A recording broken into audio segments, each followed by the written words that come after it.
last session of the day, besides the keynote, of course. But for me, this is the grand finale. So welcome. I know that your heads are probably full from all the information you've been getting the last couple days, but how's the conference going so far? Good, good. So I thought we would start with a little brain exercise so you can kind of wake up a little bit. You know, it's always really fun being the after lunch speaker. So we're going to go back to childhood a little bit, and these are things that you're going to say out loud 3 times. Here's the first one. Cup of coffee in a copper coffee cup.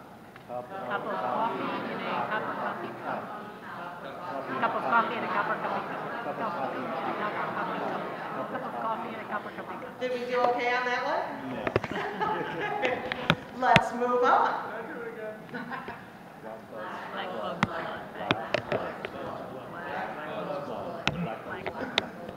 Still no?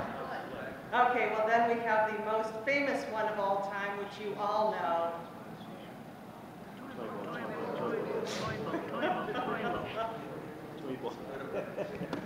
Do that to kind of get you thinking in a little bit different way today. We're going to have a lot of fun, lots of participation as well.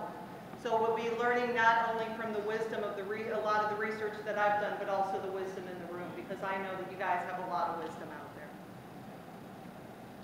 So this is what we're here today to talk about. Take your thank to the bank. And I have to say, first of all, when I saw it printed up in the COSE magazine, I said, it's supposed to be take your thanks to the bank. There's a typo. And I wasn't sure if it was my typo or not, but then I decided that I really liked it. So let's all say that really fast 3 times. Thank to the bank, thank to the bank, thank to the bank. That's what we're going to do today. I love this cartoon. It's not necessarily the most personal pat on the back, but the thing that I like about it is, look, they're all smiling. When it comes to recognition, when it comes to appreciation of people, it's that sincere effort. It's that sincere from the heart appreciation. And it comes out whether you're saying it verbally or writing it down, it causes people to smile. And that's one of the things that we're going to also talk about later on in the presentation, is that smile. So think of gratitude as a muscle. Some of you may have a weak gratitude muscle because you wake up in the morning and say, Lisa, I've got nothing to be grateful for. Honestly, I just don't know how you can be happy. You don't know what's going on in my life. Start where you are with what you have right now. And even if that is, okay, she told me to be grateful, so I have electricity. I woke up in a bed this morning and I believe I can fog a mirror. Start there. Because then what happens is the ridiculousness of it starts to make you laugh. And then it gets easier and easier to build that gratitude muscle to you, so you start making a conscious effort around your world and looking for it in your everyday life, no matter what's happening. Because it's really, really easy to be grateful when things are going well, isn't it? Just won the lottery, yay! Just got a fabulous new job, yay! But what happens when things aren't going well? Imagine this. You're in a company working at a career that you love.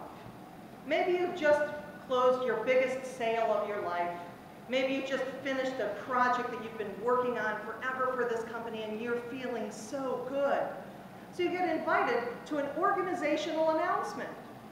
You don't think anything about it because you know that you're having a banner year and you are well on your way to winning the sales trip. You're thinking the phone call is going to go something like this.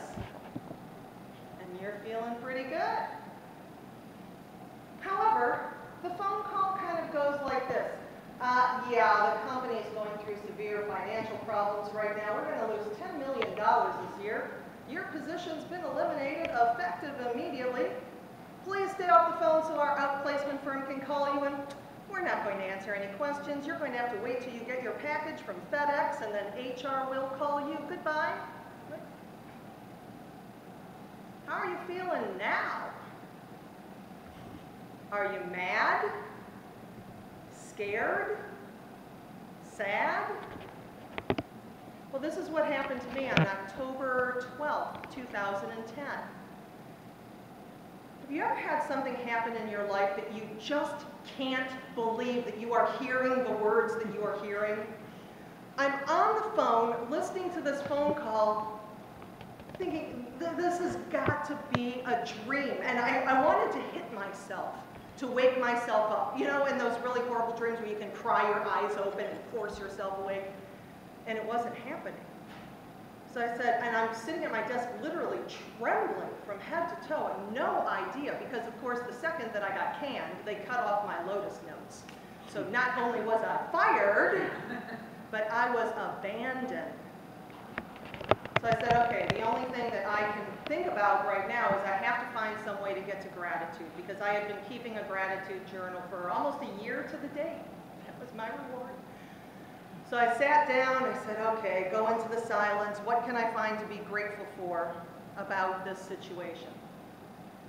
As I sat there and took a couple deep breaths, an image popped into my mind of the goal list that I had written in 1989.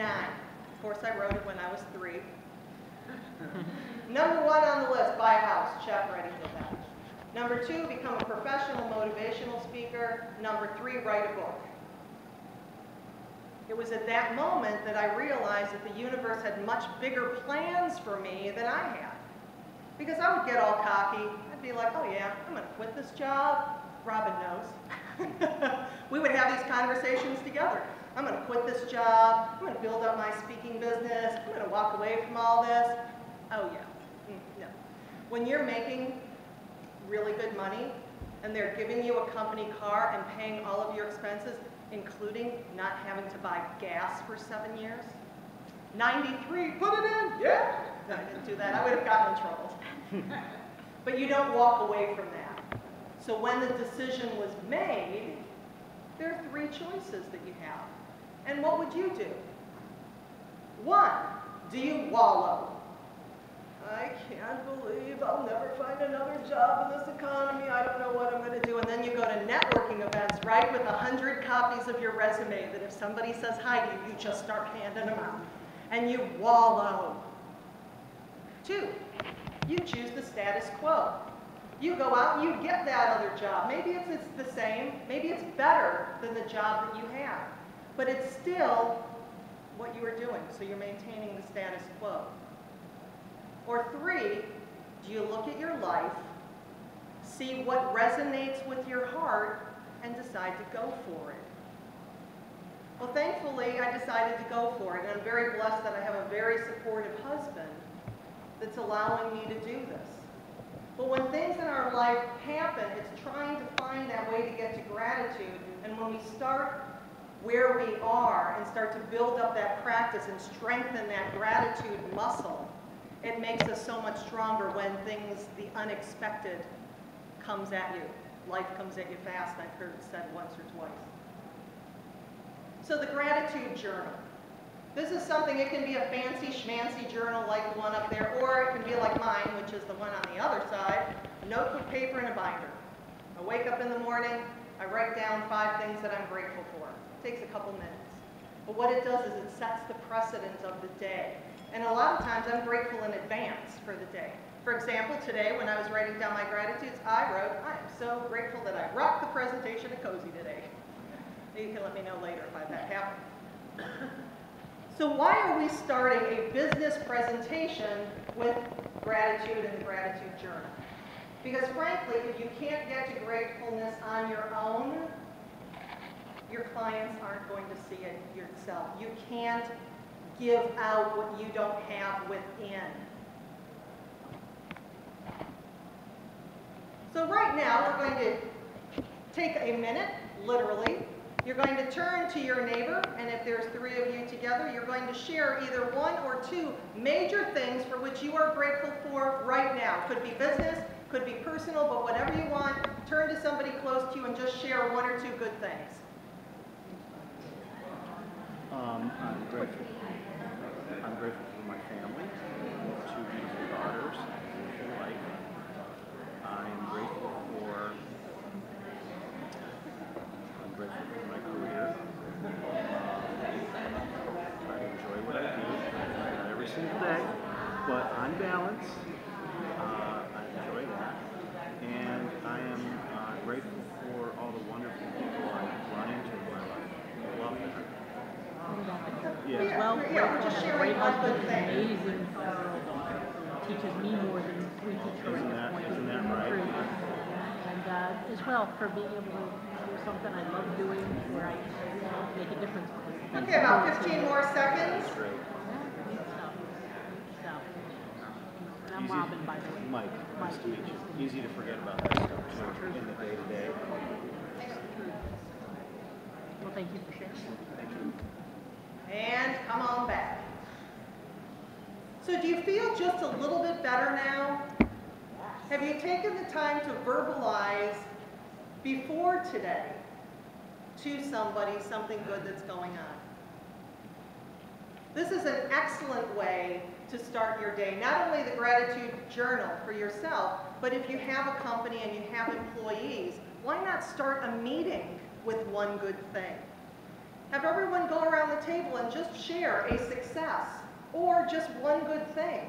It doesn't always have to be business. We want to get to know each other on a heart level and what's going on in our lives and making us tick as well. And it just, you can feel the energy. As I looked out on you and I could see the smiles and hear the laugh as you're sharing something that's making you feel good that's coming from your heart. So start to look for ways that you can consciously add a sense of appreciation throughout your day and express it as much as you can. Not only to yourself, not only to your spouse, to everybody. Because what happens? A lot of times, we wait to say the nicest things about the people that we love in our lives during their eulogy, don't we? That person's laying flat, they are not hearing the word. And you are saying all this nice, beautiful stuff. I had 2 opportunities in my life. One, my best friend for years and years, we were together. And then life kind of got in the way. And we didn't get together as often, and he came to my 40th birthday party, which, you know, was last week. No, just kidding. He came to my 40th birthday party, and I said, we really have to get together and do lunch. And so we set a date, and then life got in the way again, and we didn't make it to lunch. And unfortunately, that lunch was never rescheduled because he passed away 2 months later of pancreatitis. And I thought, did I express my love for him as often as I could? I thought I did, but what I said at his eulogy was beautiful. And I had to think that it should be illegal for us to ever say anything about a person at their eulogy that we don't say to them while they're still on the planet. So a couple weeks ago, I got a second chance. And on October 5th is when I had my final call to my first husband. These had been battling stage 4 pancreatic and liver cancer for the last 2 years. They gave him 8 months to live, and 2.5 years later he was still around. So he was making his phone calls on that Friday. And we talked and we told each other that we loved each other. I mean, we were together for, well, the marriage only lasted 1.5 years, but I've known him since I was 14, so we've always been friends. And after I hung up the phone, I said, if I was at Jeff's eulogy, would I have said anything else? And I thought, I would have said more. So I called him back and had that opportunity to share everything that I wanted to say, and he shared everything back. But we don't want to wait till it's that late, till it's the very last thing that you say to somebody. And I don't want to bring a downer on it. I'm just trying to stress how important this is for our lives as well as for the lives of our business. It depends on it. Because when we can start to engage our customers because they feel that they are appreciated by us, it makes all the difference.